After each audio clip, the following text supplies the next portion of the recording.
देश अध्यक्ष रहे मौलाना बदरुद्दीन अजमल आज भारत के सबसे बड़े मुस्लिम राजनेताओं में से हैं। मौलाना बदरुद्दीन अजमल द्वारा स्थापित किए गए मदरसों, स्कूलों और अस्पतालों से आज पूरा असम फायदा उठा रहा है।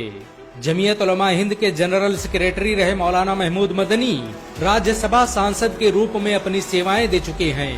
बहुत कम लोग जानते हैं कि जमीयत उलमा हिंद अब तक लाखों लोगों का मुफ्त केस लड़ चुकी है। असम में जब लाखों मुसलमानों का नाम एनआरसी की लिस्ट से बाहर हो गया, तब जमीयत उलमा हिंद ने करोड़ों रुपए खर्च करके उनका नाम एनआरसी में शामिल करवाया।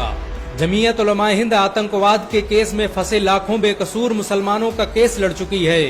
ये भारत का अकेला मुस्लिम संगठन है जिसके पास अपनी लीगल टीम है। जमीयत उलमा हिंद जमीयत फोर्स का भी संचालन करती है। इसके तहत युवाओं को जूडो, कराटे और फाइटिंग इत्यादि की ट्रेनिंग दी जाती है। जमीयत यूथ क्लब के तहत हर साल 12 लाख से भी अधिक नौजवानों को ट्रेनिंग दी जाती है। इसका मकसद ऐसे लोगों को तैयार करना है जो जरूरत पड़ने पर देश की सुरक्षा में अपना योगदान दे सके। जमीयत उलमा हिंद की मॉडर्न मदरसा एजुकेशन योजना के तहत मदरसों से निकलने वाले बच्चों को मेडिकल और इंजीनियरिंग की तालीम दी जाती है। मदरसों से निकलने वाले इन छात्रों को जामिया मिलिया इस्लामिया के उस्ताद शिक्षा देते हैं। जमीयत उलमा हिंद का भारत की आजादी में बड़ा किरदार रहा। ये पहला भारतीय संगठन था जिसने बंटवारे का सबसे अधिक विरोध किया। जमीयत के मुताबिक ये देश का नहीं, मुसलमानों की ताकत का बंटवारा था। अगर देश विभाजित न होता तो आज भारत में 65 करोड़ से अधिक मुसलमान होते। बहुत कम लोग जानते हैं कि भारत छोड़ो आंदोलन को जमीयत उलमा हिंद ने ही स्पॉन्सर किया था। 1930 में नमक कानून तोड़ने के जुर्म में जमीयत उलमा हिंद के बहुत से कार्यकर्ता जेल में डाल दिए गए। अंग्रेजों का विरोध करने के जुर्म में जमीयत उलमा हिंद के उपाध्यक्ष किफायतुल्लाह देहलवी 6 महीनों तक जेल में बंद रहे। जमीयत उलमा हिंद आज बड़े पैमाने पर रिलीफ कैंप चलाती है। मुजफ्फरनगर दंगों के बाद जमीयत ने अपने पैसों से कई हजार घर बनवाए ताकि विस्थापित मुसलमानों को बसाया जा सके। देश पर जब भी कोई आपदा आई, जमीयत उलमा हिंद हमेशा भारत के साथ खड़ी रही। जमीयत उलमा हिंद को भारत का सबसे प्रभावशाली संगठन माना जाता है।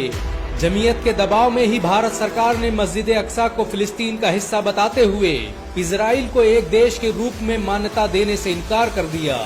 आजादी के वक्त जब मुसलमानों का कत्लेआम शुरू हुआ, तब जमीयत ने जवाहरलाल नेहरू से एक समझौता किया कि भारत सरकार मुसलमानों के पर्सनल लॉ में कोई छेड़खानी नहीं करेगी।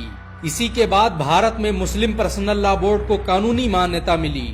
बाबरी मस्जिद का केस लड़ने में जमीयत उलमा हिंद का बड़ा किरदार रहा।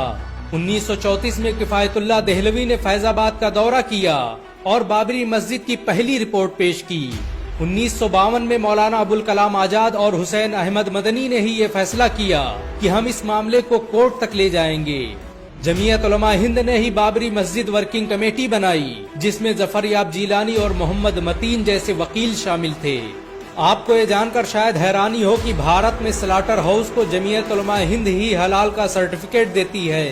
जमीयत उलमा हिंद ने मलेशिया के साथ मिलकर हलाल ट्रस्ट का गठन किया, जिसके जरिए स्लाटर हाउस की जांच कर उसके गोश्त को हलाल और हराम होने का सर्टिफिकेट दिया जाता है।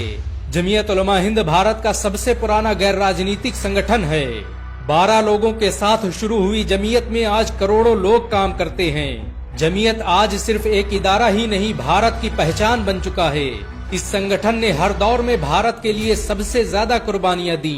भारत को जब भी जरूरत पड़ी, जमीयत का हर कार्यकर्ता सीना ताने खड़ा रहा। सच तो ये है कि जमीयत आज भी मुसलमानों के दिलों में बसती है। मुसलमान इसकी हिफाजत के लिए अपना सब कुछ कुर्बान कर सकते हैं। अगर एक मुसलमान होने के नाते आपको गर्व महसूस हुआ हो तो इस वीडियो को लाइक और शेयर जरूर करें। ऐसी और वीडियो को देखने के लिए हमारे चैनल को सब्सक्राइब करें, घंटा जरूर दबाएं।